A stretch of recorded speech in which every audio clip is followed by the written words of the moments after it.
Hi, in the previous video we have discussed about uh, RC filters. So things like low pass filter, high pass filter, band pass filter and band reject filter. Okay. So all those things we have discussed how they work. Okay. Today what we are going to see is we are going to put that put those circuits in the simulink and check for ourselves how it's going to work. Okay. So this is the circuit.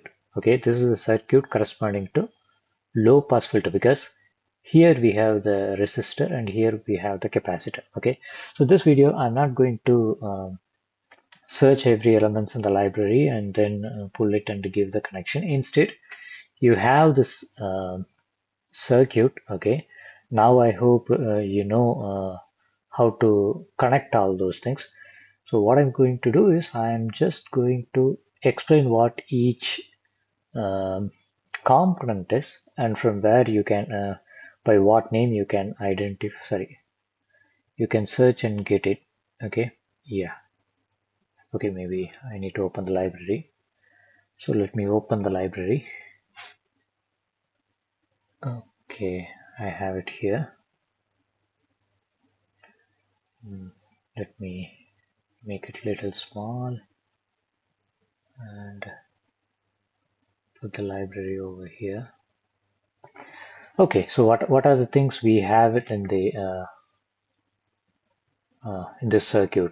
So this is AC voltage. Okay, so our objective is we need to, so a signal consists of both high frequency signal as well as low frequency signal, and we need to remove the high frequency signal and only we need to pass the low frequency signal. So that's the idea. Okay, so how we have given the high frequency and low frequency signal combined. Okay, so this is the input voltage. Okay, so I have just searched AC voltage source from the library. Okay, and I have got these components, so both are same. Okay, but the difference is the values. So in one of the AC voltage source I have given the amplitude as 0.1. Okay, and the frequency is 60 hertz. Okay, that's for the source 1. And this one, the amplitude is 1 and the frequency is 1, which means this voltage source has high amplitude, okay, compared to this one, and this is having high frequency compared to this one.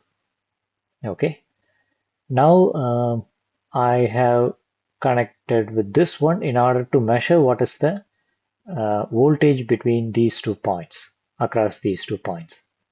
Okay, therefore I have connected with this one, and then I have used this simulink converter so that instead of directly current I could get the information and I could feed that information to the scope in order to see what is the voltage.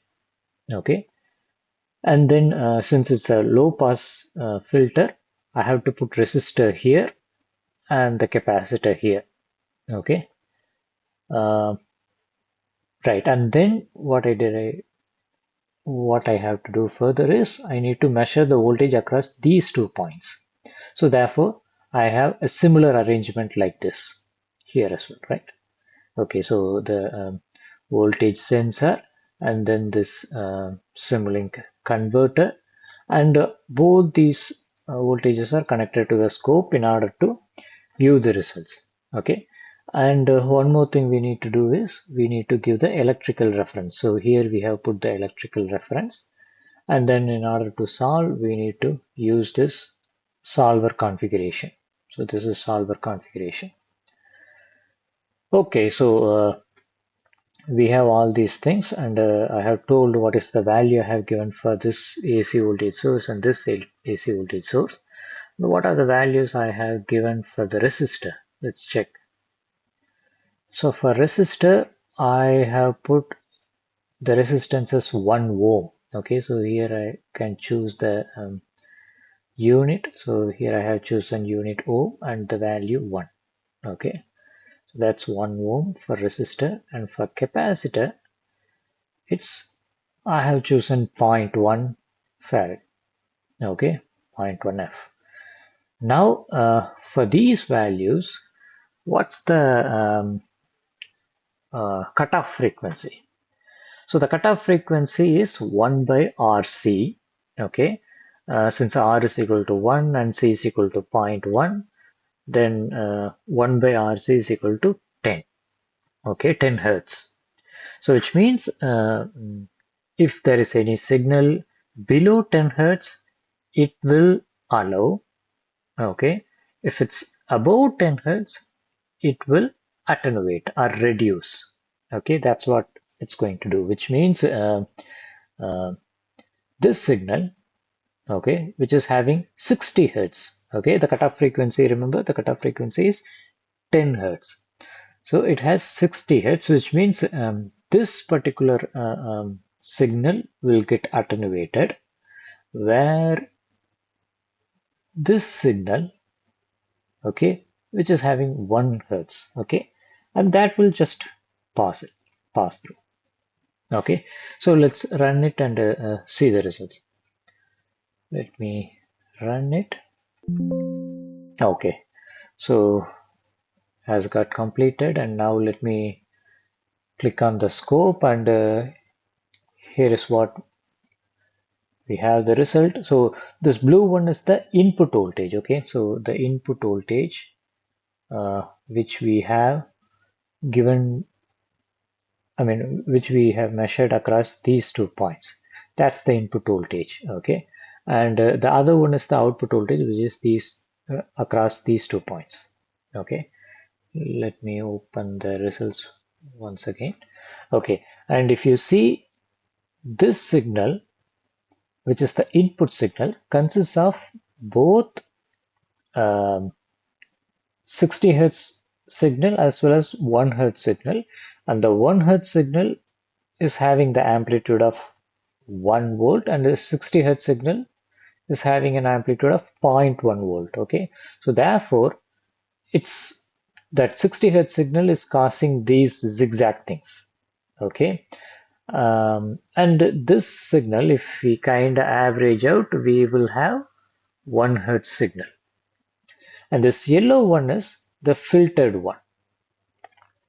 Okay, and if you see, after filtering, we do not see any zigzag, which means the 60 hertz signal, okay, has got attenuated, has got filtered out.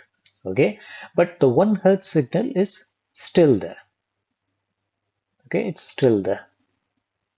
So that's how we can, if we need only the low frequency, we can use this RC filter, and then we can filter out the high frequency signals. Okay, mostly those high frequency signals will be noise. Okay, the noise will be in the high frequency. So if we want to filter out, we can use this RC filter and remove those noises. Okay, so similarly, you could also try high pass filter, band pass filter, band stop filter.